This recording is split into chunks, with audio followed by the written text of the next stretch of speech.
अगर अपन बात करें कि लास्ट क्लास में हम लोगों ने क्या देखा था, तो लास्ट क्लास में हम लोगों ने HTTP मॉड्यूल का कंसेप्ट देखा था। और अब अगर अपन बात करें आज के सेशन में हमें क्या देखना है, तो आज के सेशन की अगर अपन बात करें तो आज के सेशन में हमें यहाँ पर यूजर से वैल्यू कैसे गेट करना है कंसोल पर Node.js में, वो देखना है। प्लस उसके बाद में MySQL का कंसेप्ट कैसे क्या अपन Node.js में इंप्लीमेंट करेंगे, हमें वो देखना है, राइट। तो चलते हैं अपन यहाँ पे। सबसे पहले तो अपन ये देख लेते हैं कि अगर मुझे यूजर से वैल्यू गेट करना है तो मैं यूजर से कैसे क्या वैल्यू यहाँ पर गेट करूंगा, राइट। तो अपन आते हैं यहाँ पर, सबसे पहला एग्जाम्पल अपन अपना फ्रेम करते हैं। तो एग्जाम्पल फ्रेम करने के पहले मैंने यहाँ पे लिखा है क्या, example1.js, राइट। मैंने यहाँ पे क्या करा, example1.js नाम से एक फाइल क्रिएट कर ली है।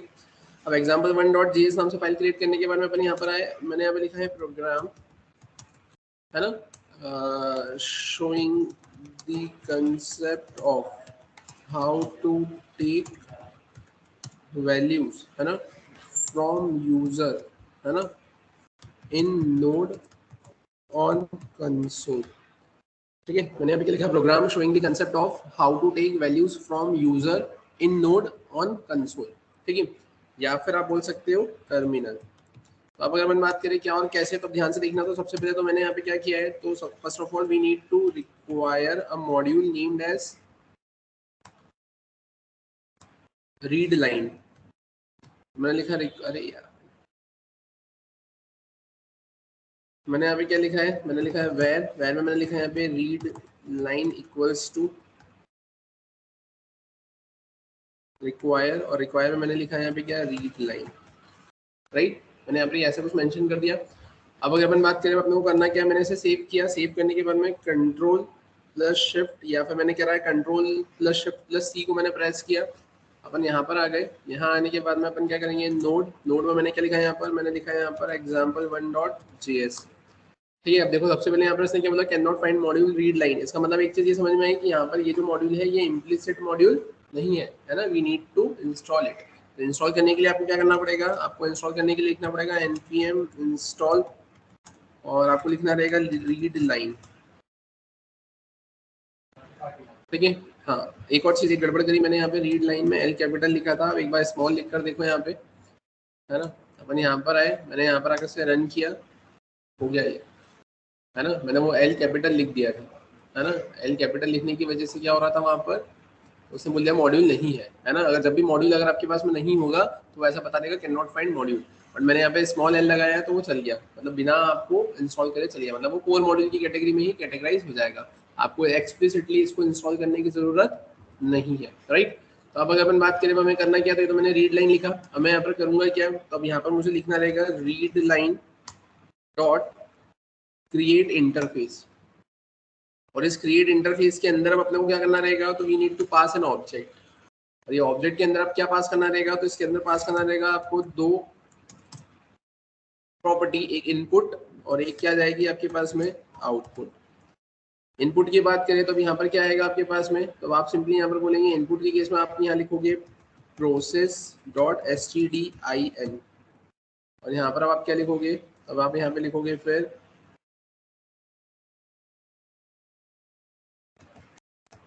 प्रोसेस, है ना, .std आउट।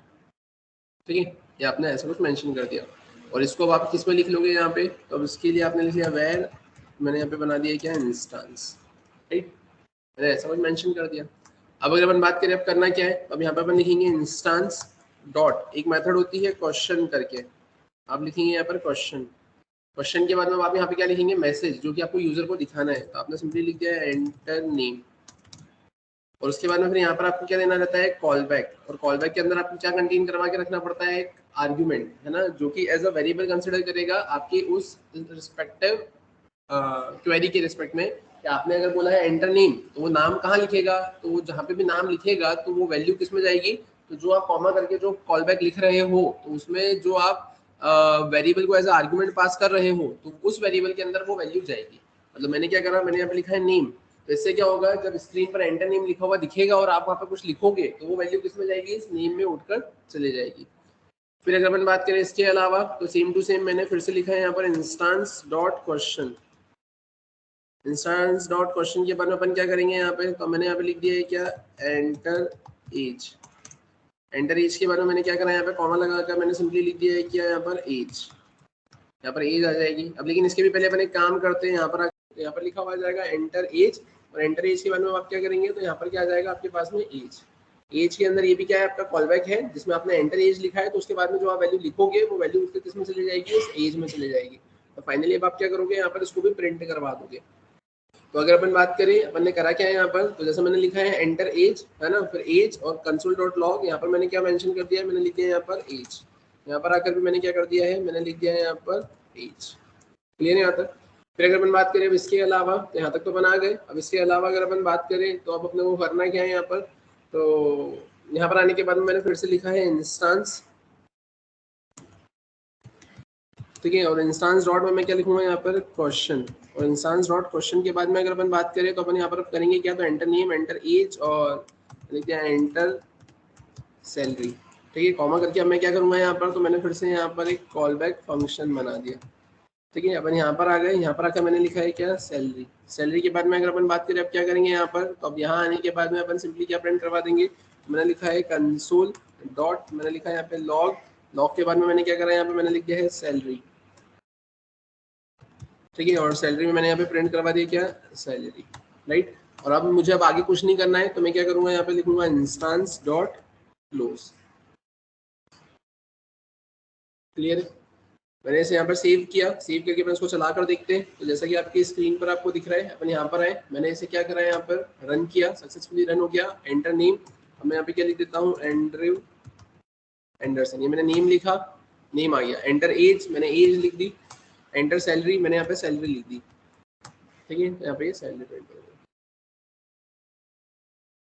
क्लियर है यहाँ तक, इसमें किसी को कोई दिक्कत?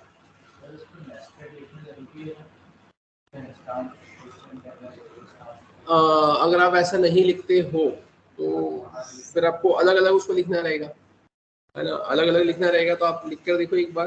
अपन यहाँ पर आए, यहाँ पर आने के बाद में अपन करेंगे क्या, तो अपन सबसे पहले आते हैं यहाँ पर, ठीक है। यहाँ पर आने के बाद में आपने क्या लिखा है, यहाँ पर इसको कॉपी किया, आपने ये सैलरी के लिए लिखा।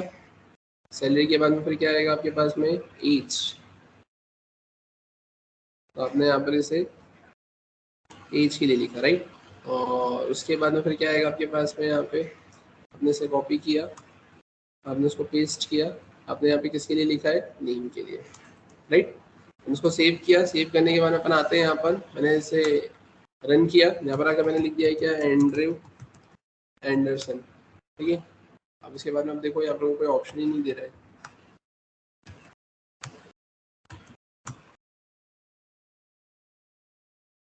ठीक है।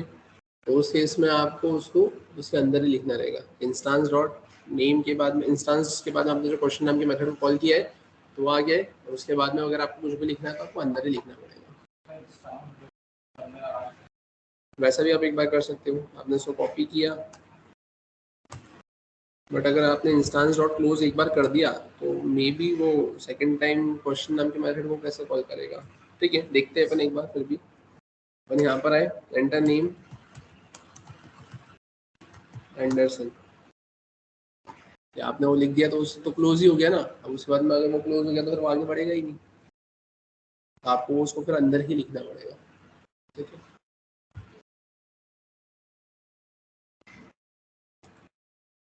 आई थिंक यहाँ तक सभी को क्लियर होगा, ठीक है। अब अगर अपन बात करें इसके अलावा, तो इसके अलावा अपन एक और एग्जांपल देखते हैं इसमें।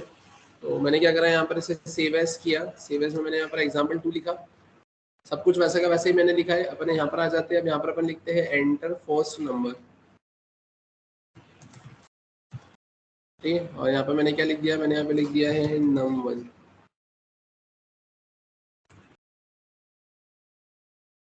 ठीक है। फिर अगर अपन बात करें यहाँ पर एंटर एज की जगह अपन क्या लिखेंगे यहाँ पर, num2,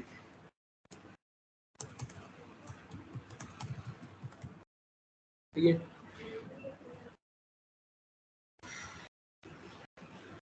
ठीक है, अपन यहाँ पर है ना, और ठीक है, अपन यहाँ पर आए और मैंने लिख दिया एंटर थर्ड नंबर,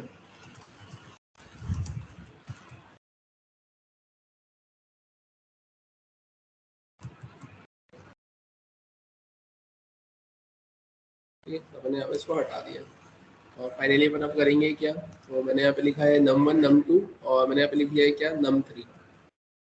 ठीक है, अब अपन यहाँ पे क्या करना चाहते हैं, तो अपन इसको सबसे पहले तो प्रिंट करवाना चाहते हैं, तो मैंने लिखा console.log और मैंने यहाँ पे क्या कर दिया, तो मैंने लिख लिया यहाँ पे फर्स्ट नंबर कॉमा करके मैंने यहाँ पे क्या लिख लिया है num1। ठीक है, अपन यहाँ पर आए, मैंने इसे कॉपी किया, मैंने पेस्ट किया, यहाँ पर आकर अपन क्या लिखेंगे सेकेंड नंबर, यहाँ पर आकर अपन क्या करेंगे, मैंने यहाँ पे लिख लिया है क्या थर्ड नंबर, यहाँ पर आकर मैंने लिखा है num2, मैंने लिख दिया यहाँ पे num3, कोई दिक्कत।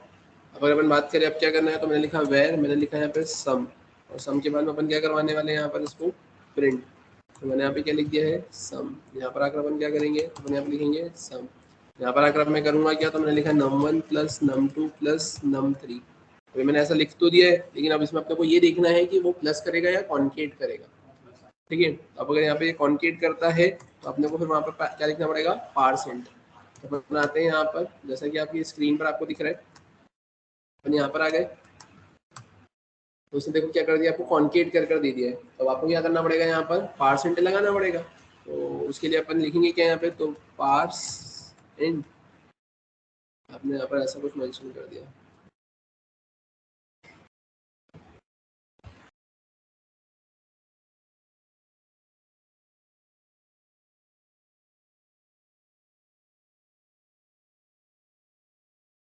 ठीक है, यहाँ तक समझ में आया, मैंने उसको सेव किया, बनाते हैं यहाँ पर, मैंने रन किया, first number second number third number, clear है। एक बार फटाफट ये एग्जांपल देख लो, फिर इसके आगे का मैं बता रहा हूँ।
क्लियर है यहाँ तक सभी को, ठीक है।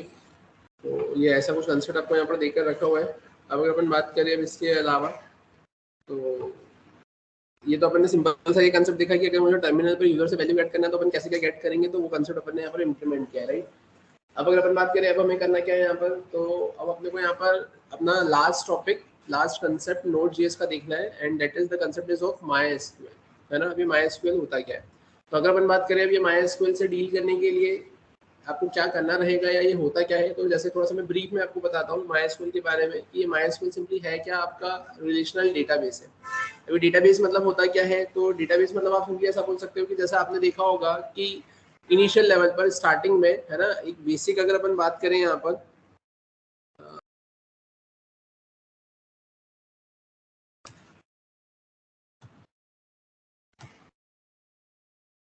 ठीक है। तो अगर अपन बात करें यहाँ पर एक इनिशियल लेवल पे, है ना, कि स्टार्टिंग में क्या होता है, स्टार्टिंग में आप सिंपली ऐसा बोल सकते हो कि आ, अगर आपको डेटा को स्टोर करके रखना है ना, डेटा को सेव करके रखना है, तो उस केस में फाइल सिस्टम चलता था। फाइल सिस्टम मतलब कैसे, कि फॉर एग्जांपल अगर कोई कंपनी है ना, जहाँ पर आपको एम्प्लॉयज का रिकॉर्ड मेंटेन करके रखना है ना, कि वो कितनी बजे चेक इन कर रहे हैं, कितनी बजे चेकआउट कर रहे हैं, कौन एब्सेंट है कौन प्रेजेंट है ना, कितना डेटा, अगर कोई ऐसा कोई फॉर्म है जहाँ पे कोई डेटा आता हो, है ना, तो उनको इन्वेंट्री मैनेज करना है, तो कितना डेटा आया कितना डेटा गया, है ना, तो उसके लिए वो क्या करते थे, एक फाइल मैनेज करते थे, है ना, एक कॉपी मैनेज करते थे जिसमें वहाँ पे एंट्री होती थी, राइट। अब वो एंट्री होती थी लेकिन वो सिक्योर नहीं था। सिक्योर नहीं था मतलब कैसे कि हो सकता है किसी डिजास्टर में वो जो फाइल है, वो कॉपी है जिसमें आपने सब कुछ लिखा हुआ है, वो डिस्ट्रॉय हो जाए, है ना। हो सकता है उसमें बीच के पेजेस निकल जाए, हो सकता है लॉन्ग टर्म के बाद में, जैसे अपन देखते हैं कि अगर उसमें अपन ने कुछ लिखा है ना, तो कुछ समय बाद में ऑटोमेटिकली उस पर जो इंक रहती है जिससे वो रीडेबल फॉर्म में नहीं रहता है ना। या फिर आप ऐसा बोल सकते हो कि जो पेजेस वगैरह है वो थोड़ा से पट गए, या एक्स वाई जेड कुछ भी हो सकता है ना। और सेकेंडली आप ऐसा बोल सकते हो कि उसमें रिडंडेंसी होने के पूरे पूरे चांसेस है। कहने का मतलब ये है कि अगर आज आप फर्स्ट ऑफ जैन से अगर उसमें कोई रिकॉर्ड एंटर करने लगे, है ना, अब आपका फाइल सिस्टम जो आपकी फाइल है ना, या जो आपकी कॉपी है वो फॉर एग्जांपल 500 पेजेस की है। अब आप डे बाय डे एक एक पेज आगे बढ़ते गए, फॉर एग्जांपल 250 नंबर के पेज पर आकर अगर आप कोई ऐसा डेटा एंटर कर रहे हैं जिसका रिकॉर्ड ऑलरेडी प्रीवियस 250 पेजेस के अंदर अवेलेबल है, तो आप क्या डेली बेसिस पे क्या वो 250 पेजेस, 251, 252, 253 ऐसे पेजेस क्या रेगुलर बेसिस पे चेक करके एंट्री करेंगे क्या? नहीं, आप तो डायरेक्टली एंट्री करते जाएंगे। तो उस केस में क्या होगा, डेटा की रिडंडेंसी होने के चांसेस पूरे पूरे रहेंगे। आपको अगर सर्च करना है कोई स्पेसिफिक चीज तो आप इजीली नहीं सर्च कर पाओगे। आपको तो पूरा जितने भी पेजेस की फाइल है, जितना भी फाइल सिस्टम है, जितनी भी एंट्रीज है, उन सबको क्या करना पड़ेगा, क्रॉस चेक करना पड़ेगा। अगर अपडेट करना है मुझे, तो अपडेट करने के लिए आपको क्या करना पड़ेगा, वहां से कट करना पड़ेगा और वापस से एंट्री करना पड़ेगी। और डिलीट करने के केस में आपको वहां से कट ही करना पड़ेगा। तो वो पूरा जो करंट ऑपरेशन आपका होता है वो बहुत ही ज्यादा कॉम्प्लिकेटेड, कॉम्प्लेक्स होता है और अनमैनेजेबल फॉर्म में रहता है। तो उसी को ओवरकम करने के लिए आपके पास में डेटाबेस मैनेजमेंट सिस्टम का कंसेप्ट एग्जिस्टेंस में आया। अब डेटाबेस मैनेजमेंट सिस्टम मतलब क्या है, जहां पर आप डेटाबेस को क्या करोगे, प्रॉपर्ली मैनेज करते हो। अब मैनेज करते हो तो उसमें सबसे पहले अगर अपन बात करें यहाँ पर, है ना, कि अब या ऐसा भी आप बोल सकते हो, डेटाबेस मैनेजमेंट सिस्टम मतलब किसी भी फर्म, किसी भी ऑर्गेनाइजेशन इन्वेंटरी के डेटा को मैनेज करना। और उसमें आप ऐसा बोल सकते हो कि यहाँ पर अपन ने उसको क्लासिफाई किया है कि अगर डेटा को मुझे मैनेज करना है तो या तो मैं फाइल सिस्टम से मैनेज कर सकता हूँ या फिर मैं RDBMS से मैनेज कर सकता हूँ, है ना। क्योंकि डेटाबेस मैनेजमेंट सिस्टम एक जनरलाइज टर्म है ना, जहाँ पर आप डेटा को मैनेज करोगे। तो आप फाइल सिस्टम में भी मैनेज करते हो, RDBMS में भी मैनेज करते हो। तो आप उसको ये कैटेगराइज कर दो कि डेटाबेस मैनेजमेंट सिस्टम के अंदर में आपके पास में एक फाइल सिस्टम आ गया जिसके लिमिटेशंस है, उसको ओवरकम करते हुए आपके पास में RDBMS आ गया। RDBMS मतलब relational database management system. Relational इसलिए कहा गया है क्योंकि अब यहाँ पर आप जो डेटा को मैनेज करोगे वो टेब्यूलर फॉर्म में मैनेज करोगे, जहाँ पे आपके पास में रोज होंगी और कॉलम्स होंगे। यहाँ पर डेटा को स्टोर करने के लिए, स्टोर करने से आपकी जो लिमिटेशंस थे फाइल सिस्टम के वो सारे दूर हो जाएंगे। मतलब कि आप ऐसा बोल सकते हो कि डेटा आप यहाँ पर स्टोर करके उसकी मल्टीपल कॉपीज बना सकते हो, शेयर कर सकते हो कि अगर एक सिस्टम में से डेटा चले भी गया तो दूसरे सिस्टम से एक्सेसिबल हो जाएगा। रिडंडेंसी को आप ध्यान में रख सकते हो, यहाँ पे रिडंडेंट डेटा नहीं आएगा, अपडेशन डिलीशन सब इजीली हो जाएगा, प्रॉपर्ली हो जाएगा। लॉन्ग टर्म तक डेटा आप स्टोर करके रख सकते हो और ह्यूज अमाउंट ऑफ डेटा भी आप स्टोर करके रख सकते हो। तो इसमें आपके पास में जो RDBMS है, तो वो RDBMS में आप ऐसा बोल सकते हो कि MySQL is one of the RDBMS, है ना, रिलेशनल डेटाबेस मैनेजमेंट सिस्टम। अब MySQL की अगर अपन बात करें तो MySQL बोले तो क्या है, तो MySQL मतलब आप समझिए ऐसा बोल सकते हो कि ये आपका एक डेटाबेस होता है ना, जहां पर आप ह्यूज अमाउंट ऑफ डेटा को क्या करके रखते हो, स्टोर करके रखते हो। अब MySQL डेटाबेस के रिस्पेक्ट में इसको आप MySQL बोलो, है ना, MySQL बोलो, है ना, बोलने का तरीका अलग अलग होगा, प्रोनाउंसिएशन आपके अलग अलग होंगे। MySQL भी बोल सकते हो या MySQL भी आप बोल सकते हो। सिमिलरली MySQL के या MySQL के सिमिलरली आपके पास में SQL भी होता है, SQL डेटाबेस, SQL, है ना, PostgreSQL भी होता है, ठीक है। और भी other NoSQL, not only structured query language, है ना, वाले डेटाबेस की अगर अपन बात करें तो MongoDB वगैरह ये भी आपके पास में यहाँ पर एग्जिस्टेंस में आते हैं। जो MySQL है वो यूज करता है SQL as a standard language, है ना, फॉर सिंपली क्वेरिंग। मतलब क्वेरी को लिखने के लिए ये स्ट्रक्चर्ड क्वेरी लैंग्वेज का क्या करता है, यूज करता है। अब यहाँ पर अगर अपन बात करें तो इनिशियल लेवल पर, है ना, अगर अपन बात करें यहाँ पर तो MySQL डेटाबेस अगर आपको बनाना है तो उसके पहले सबसे पहले आपको MySQL की सर्वर की रिक्वायरमेंट होगी। मतलब आप एक ऐसा एनवायरनमेंट क्रिएट करोगे, एक सर्वर क्रिएट करोगे MySQL का, और उस MySQL का सर्वर क्रिएट करने के बाद में उसके ऊपर MySQL में आप डेटाबेस क्या करोगे, यहाँ पर फ्रेम करोगे। First of all you need to simply install MySQL server. MySQL server की भी अगर अपन बात करें तो यहाँ पे बहुत सारे अलग अलग वर्जन आते हैं या अलग अलग एडिशन बोल सकते हो आप, है ना। तो इसमें सबसे पहले अगर अपन बात करें तो आपके पास में आता है MySQL कम्युनिटी वर्जन या कम्युनिटी सर्वर, ठीक है। इसके अलावा अगर अपन बात करें तो MySQL का स्टैंडर्ड एडिशन आता है, इंटरप्राइज एडिशन आता है ना, एक क्लस्टर एडिशन आता है। तो ये अलग अलग क्या देकर रखे हुए हैं आपको, इसके एडिशंस देकर रखे हुए हैं। अब इन अलग अलग एडिशंस की अगर अपन बात करें तो इसमें भी सबसे पहले अगर अपन बात करें तो जो हमारे लिए एज ए स्टूडेंट या इंडिविजुअल या फिर आप बोल सकते हैं कि बेसिक ऑर्गेनाइजेशन के लिए है ना, वो क्या रहता है as a free of cost available रहता है कि आप उसको फ्री ऑफ कॉस्ट डाउनलोड करके आप क्या कर सकते हैं, यूज में लेकर आ सकते हैं। क्लियर है? तो अब अगर अपन बात करें मुझे सबसे पहले किसकी रिक्वायरमेंट होगी, तो मुझे सबसे पहले यहाँ पर MySQL के सर्वर की रिक्वायरमेंट होगी।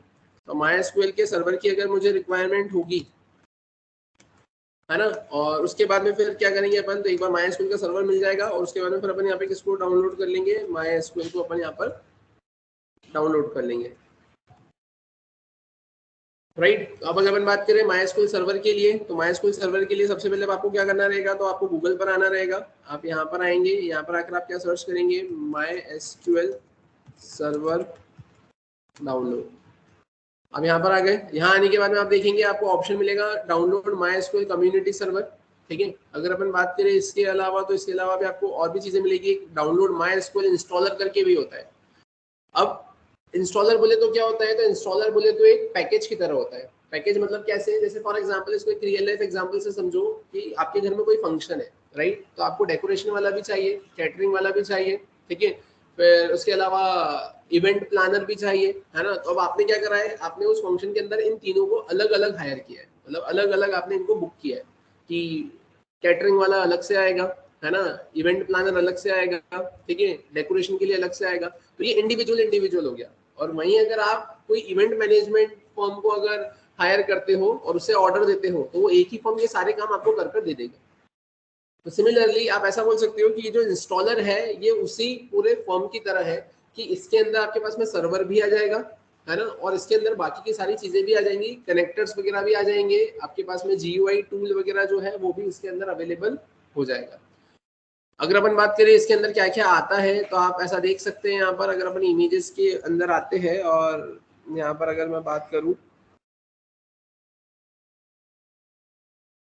तो आप देखेंगे यहाँ पर अगर आप इंस्टॉलर पर जाते हैं, है ना, तो जैसा आपको दिख रहा है यहाँ पर उस इंस्टॉलर के अंदर ये देखो यहाँ लिखा हुआ दिख रहा है MySQL इंस्टॉलर, तो उसमें MySQL का सर्वर भी मिल जाएगा, वर्कबेंच मतलब GUI टूल है वो भी मिल जाएगा आपको, ये शेल राउटर वगैरह कनेक्टर्स वगैरह भी आपको मिल जाएंगे, इसका डॉक्यूमेंटेशन और सैंपल एग्जाम्पल भी आपको यहाँ पर मिल जाएगा, जिसके ऊपर आप अपना डेटाबेस यहाँ पर क्या कर सकते हो, बना सकते हो।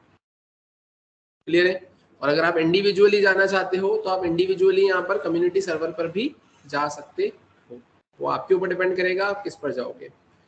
करंटली अगर अपन बात करें तो यहाँ पर जनरली अगर अपन देखें तो आप यहाँ पे डाउनलोड MySQL कम्युनिटी सर्वर पर अगर जाते हो तो इसका वर्जन अपन देखते हैं, तो करंटली यहाँ पर 8.4.0 है ना, LTS बोले तो लॉन्ग टर्म सपोर्ट आपको देखने को मिल रहा है। और यहाँ पर अलग अलग ऑपरेटिंग सिस्टम के रिस्पेक्ट में आपको यहाँ पर माइक्रोसॉफ्ट विंडोज सिलेक्ट करके बाय डिफॉल्ट में देकर रखा हुआ है। उसके अलावा अगर अपन बात करें डाउनलोड किसको करना है, तो आप देखेंगे यहाँ पर ये MSI इंस्टॉलर है, जिप आर्चिव है, जिप आर्चिव और ये बाकी की चीजें देके रखी हुई है। यहाँ पर अगर अपन इसको देखें डाउनलोड करने के लिए, तो आप यहाँ पे ये विंडोज के केस में x86 64 बिट MSI इंस्टॉलर को यहाँ पर आप डाउनलोड कर सकते हो। ठीक है, आप इसको सिंपली डाउनलोड करोगे, है ना, डाउनलोड करने के बाद में आप एंटर एंटर एंटर करेंगे, नेक्स्ट नेक्स्ट नेक्स्ट करेंगे, तो ऑटोमेटिकली ये क्या हो जाएगा, कम्युनिटी सर्वर आपके उसमें इंस्टॉल हो जाएगा। वो आपसे कुछ चीजें पूछ सकता है, जैसे आपसे पोर्ट नंबर पूछेगा, बट पोर्ट नंबर के केस में बाय डिफॉल्ट वहां पर लिखा हुआ ही रहेगा, है ना, कि आपने ध्यान नहीं दिया, आप बस सबमिट सबमिट सबमिट करके आगे बढ़ गए, तो बाय डिफॉल्ट वहां पे 3306 करके पोर्ट नंबर लिखा हुआ होगा कि डिफॉल्ट पोर्ट आपका MySQL का यही होता है। चेंज करने की अगर इच्छा हो तो उसमें 4 ऑप्शन आते हैं, 3306, 3307, 3308, 3309, तो अपन उसमें बाय डिफॉल्ट 3306 लेकर ही चलते हैं। पासवर्ड अगर वो सेट करने की अगर बात करता है, तो पासवर्ड सेट करने के केस में आपको यहाँ पर सिंपली सिर्फ रूट ही लिखना है, ROOT। ये कॉमन पासवर्ड है जो कि आपको लॉन्ग टर्म तक याद रहेगा। अपना नाम मत लिख देना, ईमेल आईडी का पासवर्ड मत लिख देना, ऐसे ही होगा कि वो लॉन्ग टर्म तक आप खुद ही उसको मेमोराइज नहीं कर पाओगे, भूल जाओगे और फिर उसको वापस से रीइनिशिएट करने में पोर्ट की बहुत सारी दिक्कतें होती है। फिर आपको पूरा वो क्लीन करना पड़ेगा, पूरा MySQL का इंस्टेंस, और उसके बाद में वापस से री इंस्टॉल करना पड़ेगा, वो बहुत ही ज्यादा कॉम्प्लेक्सिटी को इंक्रीज करेगा। बाय डिफॉल्ट पासवर्ड में आप रूट लिखकर आगे बढ़ सकते हो। ठीक है, तो ऐसे आप क्या कर लोगे, ये कम्युनिटी सर्वर आपका क्या हो जाएगा, इंस्टॉल हो जाएगा। या फिर अगर आपको वो इंस्टॉलर पे जाना है तो आप इंस्टॉलर पे भी जा सकते हो, और इंस्टॉलर पे जाने के बाद में भी आपको करना क्या रहेगा, यहाँ पर अगर आप इंस्टॉलर पर जाते हैं है ना। तो यहाँ पर आपके पास में ये ऑप्शन रहेगा, आप इसको यहाँ पर डाउनलोड कर लोगे। क्लियर है यहाँ तक। अब जैसा कि आपको दिख रहा है यहाँ पर आप इंस्टॉलर को भी डाउनलोड करने जाते हैं, तो अब यहाँ पर आपको एक इंस्टॉलर दिख रहा है 2.1 MB का और एक दिख रहा है 296 MB का, है ना। आप डेटा सेव करने के चक्कर में आप बोलोगे ये 2 MB में ही काम हो रहा है, तो फिर उसके लिए मैं 300 MB अप्रोक्स क्यों यूज करूँ।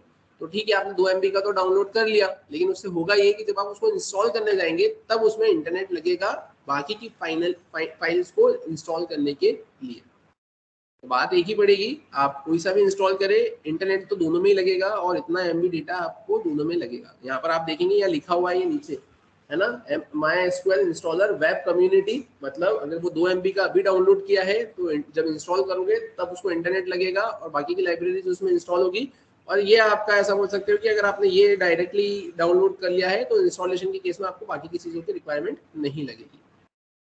अगर आप देखना चाहते हैं कि इसको इंस्टॉल करने पर कैसे क्या दिखेगा, या अपन देखते हैं अपन my community MySQL community server download, और यहाँ पर अगर अपन इमेजेस पर जाते हैं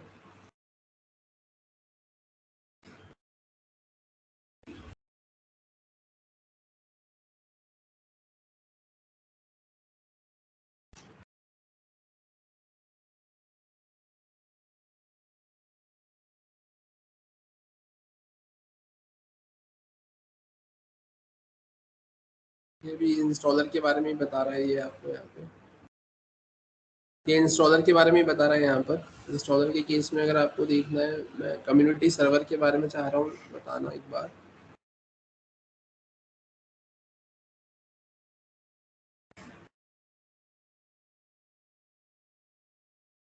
ठीक है, आप कम्युनिटी सर्वर भी करेंगे तो कोई दिक्कत नहीं है, हो जाएगा, है ना। बस आपको नेक्स्ट नेक्स्ट नेक्स्ट ही करना रहेगा। और इंस्टॉलर के बारे में अगर आपको देखना है तो इंस्टॉलर के बारे में मैं बता देता हूँ यहाँ पर।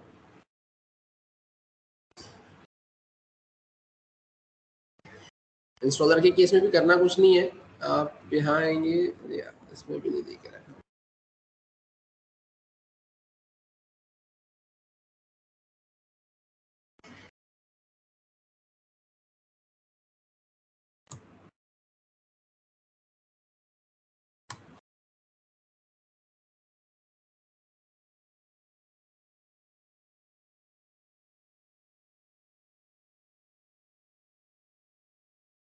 ठीक है, तो आप देखो यहाँ पे अगर इंस्टॉलर पर आप जाते हैं तो आपको सबसे पहले यहाँ पर ये ऐसा दिखेगा, ये इंस्टॉल होते हुए दिखेगा, फिर आपके पास में ऐसी स्क्रीन आएगी, है ना। इसमें आपको करना कुछ नहीं है, यहाँ पर MySQL प्रोडक्ट्स वगैरह, है ना।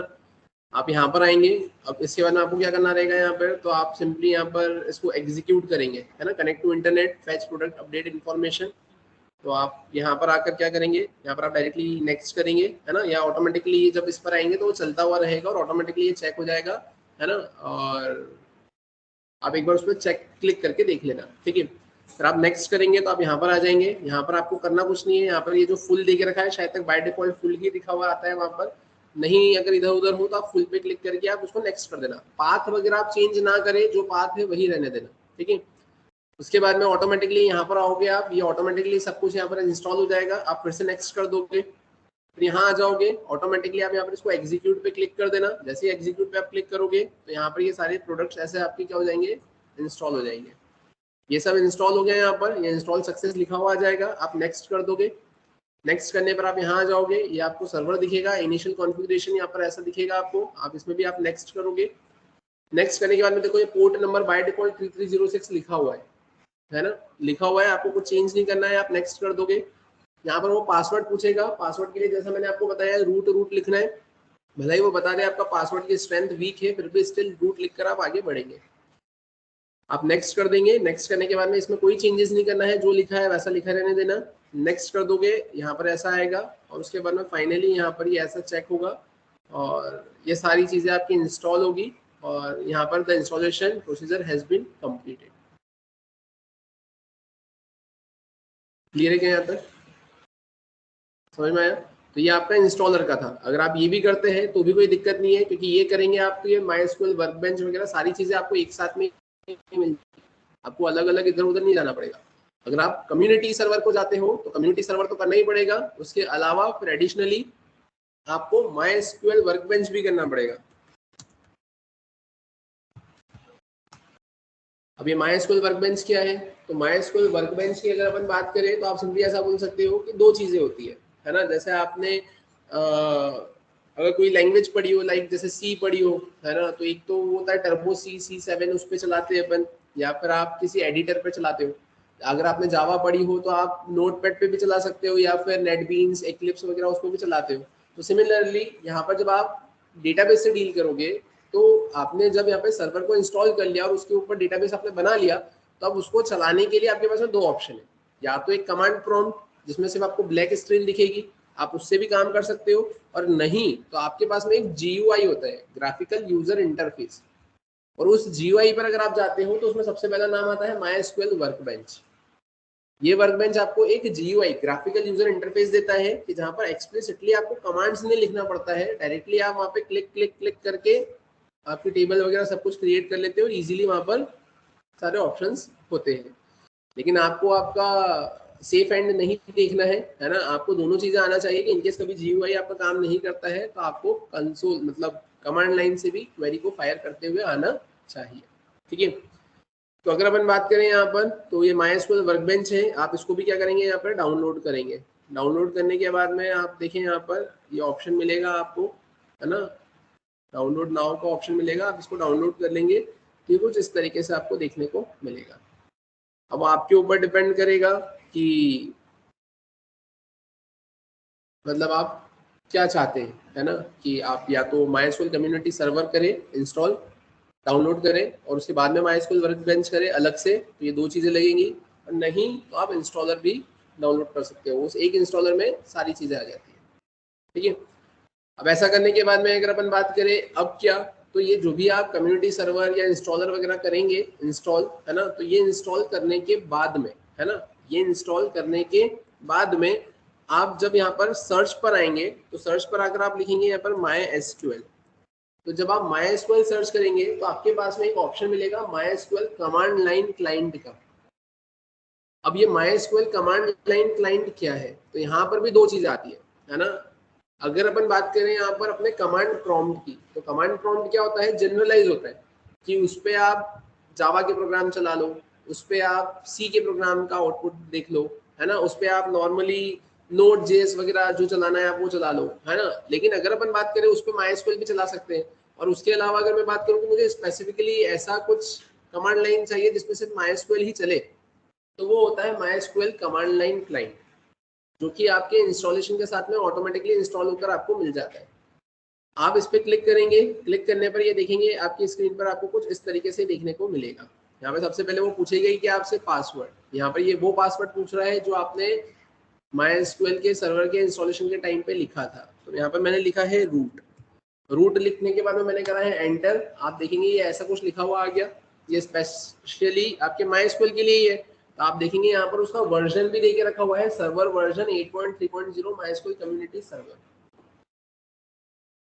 ठीक है, और ये जो GPL लिखा हुआ है ये होता है जनरल पब्लिक लाइसेंस।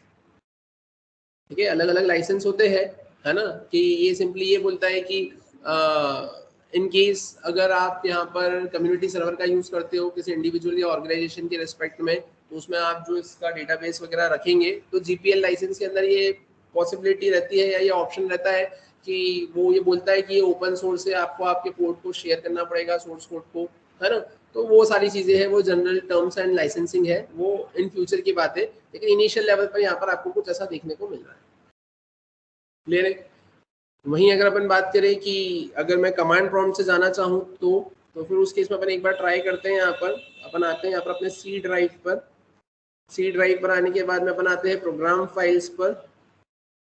यहाँ पर आकर आप देखिए, यहाँ पर आपको कहीं पे MySQL दिखेगा, MySQL दिख रहा है, अपन यहाँ पर आ गए, MySQL सर्वर दिख रहा है, यहाँ पर सर्वर पर आ गया। यहाँ पर मुझे बिन दिख रहा है, मैं बिन पर आ गया। यहाँ आने के बाद में अपन करेंगे क्या, तो मैंने यहाँ पर लिखा सिंपली CMD, क्योंकि मुझे इस स्पेसिफिक पाथ पर क्या चाहिए, अपना कमांड प्रॉम्प्ट चाहिए, है ना। तो अपन यहाँ पर आ गए। अब यहाँ आने के बाद में मैं लिखूंगा MySQL -u रूट और -p। मैंने एंटर किया। एंटर करने के बाद में ये मुझसे क्या पूछा है, पासवर्ड। मैंने यहाँ पे लिखा है पासवर्ड। तो आप देखो यहाँ पर भी वैसे ही कुछ फंक्शनलिटी आपको देखने को मिल रही है। क्लियर है। तो आपके पास में दो ऑप्शन है, या तो आप कमांड प्रॉम्प्ट पर आकर ऐसा कुछ करें और MySQL के अंदर एंट्री ले, या फिर आप कमांड लाइन क्लाइंट पर से ही जाकर एंट्री आप ले सकते हैं। क्लियर है? फिर अगर अपन बात करें इसके अलावा, तो अब इसके अलावा फिर यहाँ पर आपको क्या करना रहता है, कमांड्स फायर करना रहती है। समझ में आया क्या? ठीक है, अगर मैं बात करूँ यहाँ पर मैंने लिखा शो डेटाबेसेस, आप देखेंगे यहाँ पर मैंने कमांड लिखी शो डेटाबेसेस, तो मेरे को डेटाबेसेस जो अवेलेबल है उनके नाम यहाँ पर मेरे को देखने को मिल गए। क्लियर है? मैंने यहाँ पर अगर लिखा फॉर एग्जांपल यूज इंफ्रारेड, ठीक है, तो यहाँ पर क्या लिखा हुआ आ गया, यहाँ पे आ गया डेटाबेस चेंज। ठीक है, अब डेटाबेस चेंज मतलब ये इंफ्रारेड आ गया। अब मैंने बोला यहाँ पर क्या, शो टेबल्स, तो आप देखेंगे उस डेटाबेस के अंदर कितनी टेबल्स है, तो ये टेबल्स यहाँ पर आपको देखने को मिल रही है। तो ये कमांड्स आपको पता होना चाहिए कमांड लाइन पर।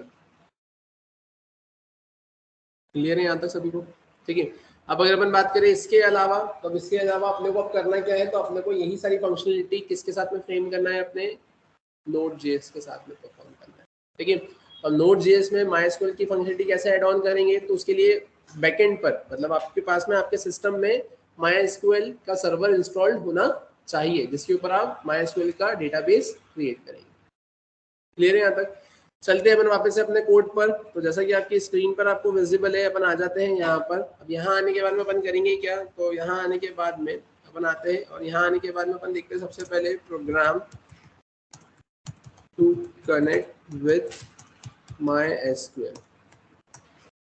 ठीक है, अपन यहाँ आ गए। अब यहाँ आने के बाद में अगर मैं बात करूँ कि मुझे करना क्या है, तो सबसे पहले मैंने लिखा है वेयर, और इसके भी पहले अगर अपन बात करें तो अब यहाँ पर हमें करना क्या रहेगा, तो यहाँ पर आकर सबसे पहले मैं यहाँ पर आया, मैंने लिखा npm install और मैंने लिखा यहाँ पर MySQL। ठीक है, अपन यहाँ पर आ गए, मैंने एंटर किया, यहाँ पर क्या किया, एडेड 11 पैकेजेस इन 2 सेकेंड्स, है ना। आप एक बार देखना चाहो तो आप देख लो, package.json करके यहाँ पर आपके पास में फाइल आ जाएगी।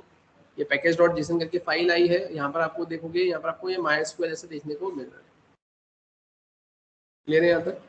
फिर अगर अपन बात करें अब इसके अलावा, तो अपन आ जाते हैं वापस से यहाँ पर। अब यहाँ आने के बाद में मैं करूँगा क्या, तो मैंने सिंपली लिखा है वेयर MySQL इक्वल्स टू, अपन क्या लिखेंगे यहाँ पे, रिक्वायर, और रिक्वायर में मैंने यहाँ पे क्या लिखा है, मैंने लिखा है यहाँ पर MySQL।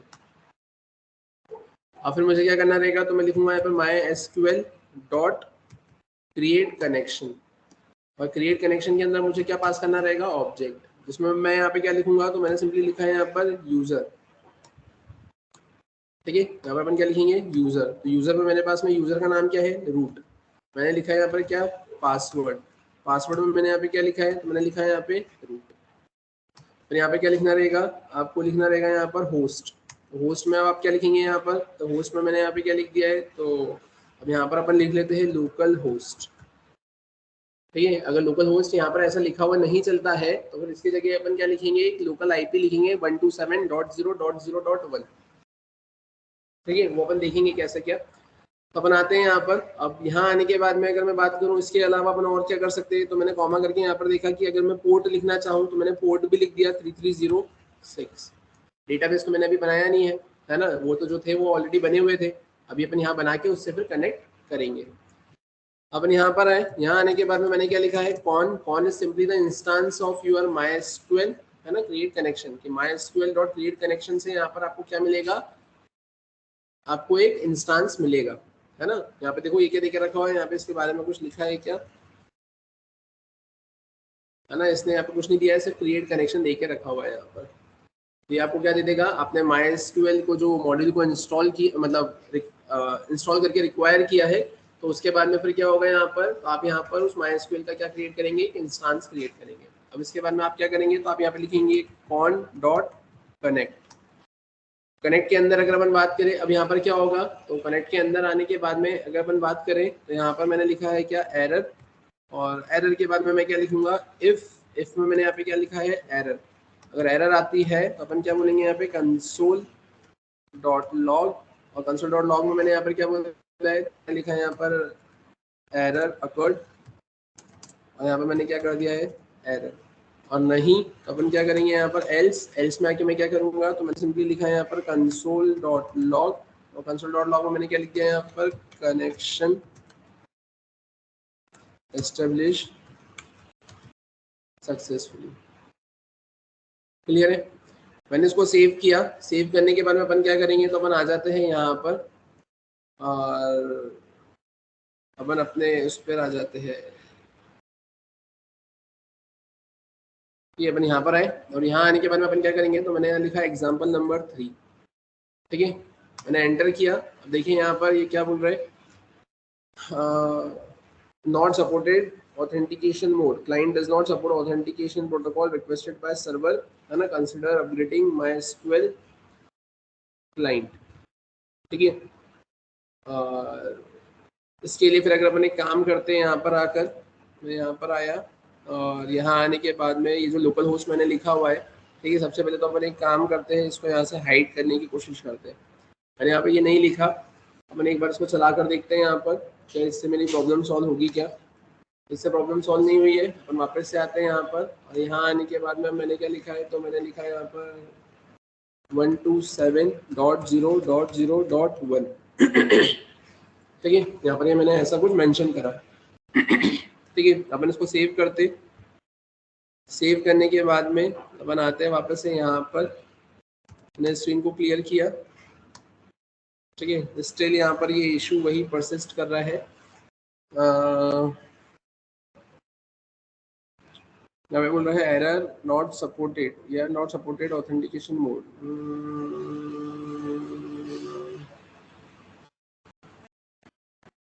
Client does not support authentication protocol requested by server.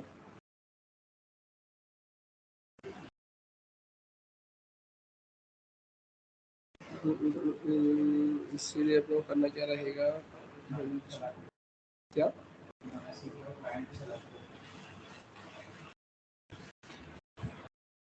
नहीं, क्लाइंट पे तो डायरेक्टली नहीं चलेगा ना, क्लाइंट पे कैसे चलेगा, यहाँ पे तो अपने को इसका प्रोग्राम चलाना है ना, यहाँ पे तो अपने को इसका प्रोग्राम चलाना है ना। अपन इसमें एक काम करें, होस्ट को अगर मैं ऊपर लिख कर देखूं तो उससे भी वैसे तो कुछ फर्क पड़ेगा नहीं।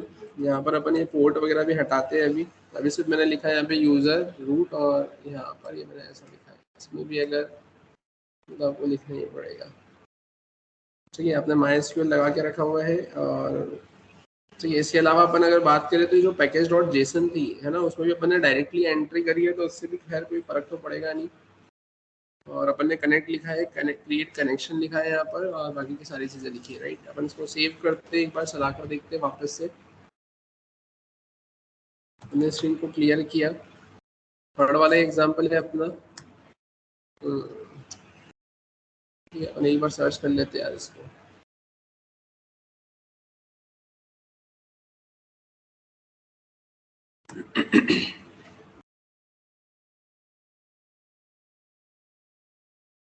देखिए यहाँ पर आप देखेंगे ये क्या बता रहा है यहाँ पर। ठीक है, client does not support authentication protocol requested by server, consider upgrading MySQL client, है ना। और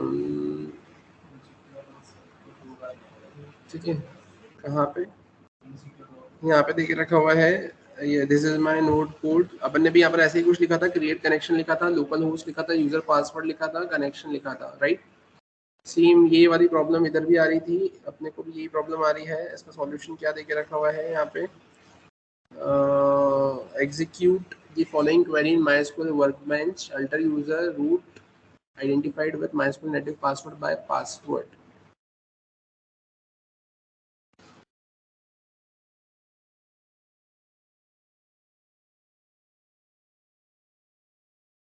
Try it without @localhost part. अपने बिना लोकल होस्ट के भी उसको चला कर देखा है ना।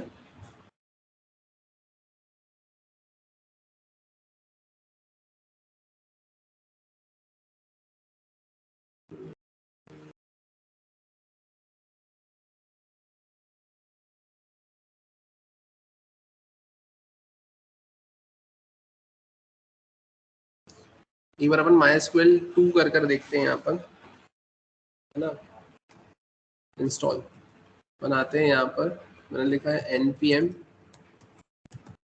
Install MySQL 2। ठीक है, है ना।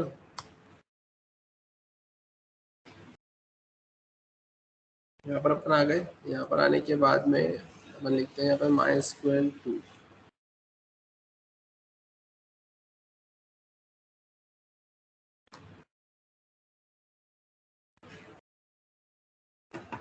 ठीक है, यहाँ पर ये सॉल्व हो गई आपकी प्रॉब्लम, है ना।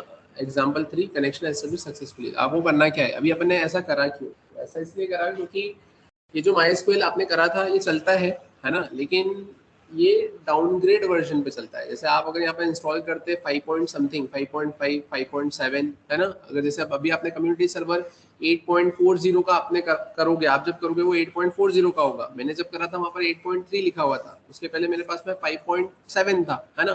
तो उस केस में ये होता है कि उस केस में आपका MySQL चल जाता है। बोले तो MySQL आपका जो भी मॉड्यूल था आप उससे भी अपना काम कर सकते हो। अब उससे आप अपना काम कर सकते हो, आपकी चीजें वहां पर मैनेजेबल थी। लेकिन जब आप थोड़े से हायर वर्जन पे जाते हो तो उस केस में आपके पास में यहाँ पर MySQL का कम्युनिटी सर्वर 8 हो गया है। 8 हो गया है तो वो बोलता है कि आप यहाँ पे MySQL 2 का यूज करो। ठीक है, उससे होता क्या है कि जैसे जैसे आपके वर्जन अपग्रेड होते हैं वैसे ही मॉड्यूल्स को भी अपने आप में अपग्रेड होना पड़ता है, ताकि नई फंक्शनलिटी को आप इसमें एड ऑन कर सको, है ना। जैसे पहले आप कॉल बैक यूज करते थे, फिर उसके बाद में आप प्रोमाइसेस यूज करने लगे, फिर उसके बाद में असिंक अवेट यूज करने लगे, तो इसके अंदर के भी जो कोड्स रहते हैं, जो सिंटेक्सेस होते हैं, वो भी अपग्रेड होते हैं, है ना। कि अगर कहीं पे लोअर वर्जन में ऐसा होगा कि आप अगर कॉल बैक यूज करेंगे तो वो बोलेगा आपको कि यार यहाँ पे ये आउटडेटेड हो चुका है, अब आप इसको रिप्लेस कर दो प्रोमाइसेस से या फिर असिंक अवेट से। तो फिर आपको चीजें थोड़ी सी उस अकॉर्डिंगली क्या मैनेज करना पड़ती है। तो सिमिलरली यहाँ पर भी आप क्या बोलेंगे कि हमने यहाँ पर क्या किया, हमने यहाँ पर MySQL 2 करा, अपनी प्रॉब्लम यहाँ पर सॉल्व हो गई। आप देखेंगे यहाँ पर मैंने क्या लिखा है, होस्ट में लिख के रखा हुआ है ऐसा। अब अगर मैं यहाँ पर लोकल होस्ट ही लिखकर चलाता, ठीक है, अपन ने यहाँ पर पहले इनिशियल लेवल पे लोकल होस्ट ही लिखा था, है ना। तो अब यहाँ पर ये चलेगा क्या, अपन यहाँ पर आए, मैंने इसे कट किया, अपन यहाँ पर आए, मैंने इसे ओपन किया,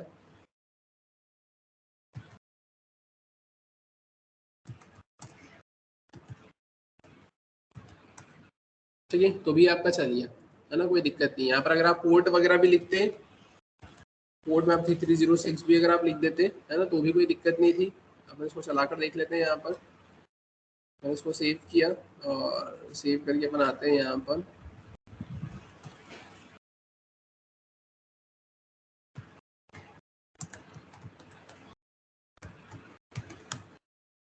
ठीक है, तो कनेक्शन एस्टेब्लिश सक्सेसफुली, राइट। तो यहाँ पर आपका क्या हो गया, MySQL से आपका कनेक्शन एस्टेब्लिश हो चुका है। अब फिर अगर अपन बात करें अब इसके अलावा, तो ये तो आपने चलो ठीक है कि यहाँ पर कनेक्शन एस्टेब्लिश करा, राइट। अब कनेक्शन एस्टेब्लिश करने के बाद में आपको क्या करना है, यहाँ पर डेटाबेस क्रिएट करना है। अब डेटाबेस क्रिएट अगर करना है तो आप डेटाबेस कैसे क्रिएट करेंगे, तो ध्यान से देखना। अपन आते हैं यहाँ पर, मैंने क्या करा है, यहाँ पे इसको सेव एज किया सबसे पहले। यहाँ पर एग्जाम्पल मैंने लिखा है 4, अपन यहाँ पर आए। अब यहाँ आने के बाद में अगर मैं बात करूँ कि मुझे करना क्या है, ठीक है, तो अगर अपन बात करें कि अब यहाँ पर करना क्या है, तो यहाँ तक तो सब कुछ ठीक है। यहाँ पर आए, अब यहाँ आने के बाद में अब आप क्या करेंगे, तो अब यहाँ आने के बाद में अब एक काम करते हैं, एल्स में अपन ऐसा लिखते हैं क्योंकि एक से ज़्यादा स्टेटमेंट आएंगे आपके। अब यहाँ आने के बाद में आप लिखेंगे कॉन डॉट क्वेरी, और उसके भी पहले अब आप यहाँ पे क्या करेंगे, तो आपने लिखा है वेर, आपने यहाँ पे क्या लिख लिया है, क्रिएट क्वेरी। और क्या क्रिएट करना चाहते हो आप, डेटाबेस, तो आप लिखोगे यहाँ पे क्रिएट डेटाबेस, है ना। और मैंने यहाँ पे क्या लिख दिया, तो मैंने लिख दिया यहाँ पर नोड, है ना। यहाँ मैंने लिख दिया यहाँ पर क्या, फुल स्टैक, है ना, डीबी, मैंने ऐसा लिख दिया create database full stack DB. अपन यहाँ पर आए, अब यहाँ आने के बाद में आपको करना क्या रहेगा, तो यहाँ पर आपको ये जो क्रिएट क्वेरी आपने लिखा है इसे पास करना रहेगा, कॉमा करके। फिर अब आप क्या करेंगे, तो कॉमा करने के बाद में अब अगर अपन बात करें तो कॉमा करने के बाद में फिर यहाँ पर आपको लिखना रहेगा एक कॉल बैक। अब इस कॉल बैक के केस में होगा क्या, तो अगर अपन बात करें यहाँ पर आप क्वेरी पर जाएंगे तो यहाँ पर आपको देखो ये थोड़ी सी हिंट देगा कि यहाँ पर सबसे पहले तो आपको एसक्यूएल स्ट्रिंग लिखना है, फिर कॉल बैक आएगा, और कॉल बैक के अंदर फिर क्या देके रखा हुआ है, तो यहाँ पर एक एरर वाला रहेगा और एक रिजल्ट रहेगा, है ना। इससे आपको थोड़ी सी हिंट मिल जाएगी। कॉमा करके यहाँ पर ये क्या देके रखा हुआ है, ये फील्ड्स करके भी देके रखा हुआ है ना, अगर आपको लिखना हो तो, है ना। और अब अगर अपन बात करें कैसे क्या, तो मैं यहाँ पर आया, मैंने सबसे पहले लिख दिया यहाँ पे क्या, एरर, और एरर के बाद में मैंने यहाँ पे क्या लिख लिया है, तो मैंने लिख लिया यहाँ पे रिजल्ट। अब यहाँ पर अगर आपको क्या मिलता है एरर, तो एरर में आप क्या बोलेंगे यहाँ पर, तो console.log और आपने यहाँ पे क्या लिख दिया है, तो आपने यहाँ पे लिख दिया है क्या एरर occurred और कॉमा करके आप लिखेंगे क्या एरर नहीं, तो आप एल्स में आएंगे। एल्स में आने के बाद में आप एक काम करें, आप यहाँ पे प्रिंट करवा कर देख लो console.log में आपको रिजल्ट के अंदर क्या मिल रहा है। आपने यहाँ पे क्या लिख लिया है, आपने लिख लिया है यहाँ पे रिजल्ट, और उसके बाद में आप क्या करेंगे यहाँ पे, तो आप एक मैसेज भी दे देंगे यहाँ पे console.log और आप यहाँ लिख देंगे क्या डेटाबेस क्रिएटेड सक्सेसफुली। क्लियर है यहाँ तक। अगर अपन बात करें अब कैसे क्या आउटपुट आपको मिलेगा, तो अपन आते हैं यहाँ पर, यहाँ आने के बाद में अपन इसको तो क्लोज करते हैं और उसके बाद में मैं यहाँ पर आया, मैंने से एक बार फिर से अपने कमांड प्रॉम्प्ट में ओपन किया, मैंने लिखा यहाँ पर नोड, मैंने लिखा यहाँ पर example4.js। आप देखेंगे यहाँ पर आपको क्या मिला, कनेक्शन एस्टेब्लिश सक्सेसफुली। तो रिजल्ट में क्या मिला है आपको, रिजल्ट सेट हेडर है ना, उधर से जो आपको रिजल्ट आया है वो क्या मिला है, ये ऐसा कुछ मिला है। आपने करा क्या था यहाँ पर, आपने लिखा था यहाँ पर con.query है ना, आपने यहाँ पे क्या लिखा था, ये con.query चलाया था, जिसके अंदर आपने पहले क्या लिखा है, क्वेरी को पास किया है, उसके बाद में अपने कॉल बैक लिखा है, तो उसके बाद में उधर से आपको क्या मिलेगा, यहाँ पे रिजल्ट मिलेगा। क्लियर है यहाँ तक। अब अगर अपन बात करें तो ये तो आपने ऐसा लिखा, अब उधर से जो आपको मिला है ना रिजल्ट में, तो वो रिजल्ट में क्या मिला है, एक ऑब्जेक्ट मिला है जिसमें लिखा है field count, affected row, inserted ID, info, server status, warning status और चेंज रोज। तो आपको इससे कुछ नहीं करना है, आप बस ये देख लो डेटाबेस क्रिएटेड सक्सेसफुली आपको लिखा हुआ मिल गया। अब डेटाबेस क्रिएटेड सक्सेसफुली अगर आपको लिखा हुआ मिल गया है, आप एक बार इसको क्रॉस चेक करो। क्रॉस चेक करने के लिए आप करोगे क्या, तो आप कमांड लाइन क्लाइंट पर आ जाओ, या कमांड लाइन क्लाइंट पर नहीं भी आते हो तो आपने यहाँ पर अभी खोल के रखा हुआ ही था, अपन यहाँ पर आए, यहाँ आने के बाद में मैंने क्या करा है, मैंने लिखा है यूज और या फिर मैंने लिखा है यहाँ पर क्या शो डेटाबेसेस। आप देखेंगे यहाँ पर अभी आपने बनाया था ये फुल स्टैक डीबी, तो आपका डेटाबेस यहाँ पर लिस्ट हो गया है। अब इसको आपको यूज करना है, तो आप क्या लिखोगे यहाँ पे, तो आप लिखोगे यूज फुल स्टैक डीबी। हमने डेटाबेस चेंज किया। अब आप अगर यहाँ पे करते हो शो टेबल्स, बट टेबल्स तो अभी आपने कुछ बनाई नहीं ना, आपने तो सिर्फ डेटाबेस ही बनाया है, तो अभी आपको यहाँ पर एम्प्टी सेट ऐसा देखने को मिलेगा। क्लियर है क्या यहाँ तक, इसमें किसी को कोई डाउट है क्या, समझ में आया। यहाँ पर आपने क्या क्रिएट किया है, तो यहाँ पर आपने सिंपली आपका MySQL से कनेक्टिविटी आपने एस्टेब्लिश करी है, आपने यहाँ पर डेटाबेस क्रिएट किया है। ठीक है, इसी के साथ में अपन एक एग्जांपल और देख लेते हैं, जिसमें मैं आपको यहाँ पर टेबल भी क्रिएट कर बता देता हूँ।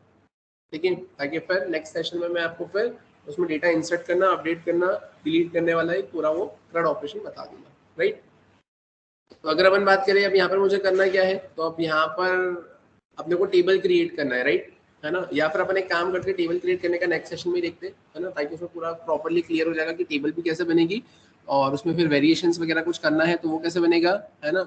और उसके बाद में फिर अपन ये देख लेंगे कि उसमें मुझे अगर CRUD ऑपरेशन परफॉर्म करना है ना, क्रिएट अपडेट डिलीट कैसे करना है, तो वो भी उसमें मैं इंक्लूड कर दूंगा। राइट, तो आज का सेशन अपन यहीं पे स्टॉप करते, कंटिन्यू करेंगे फिर नेक्स्ट क्लास में।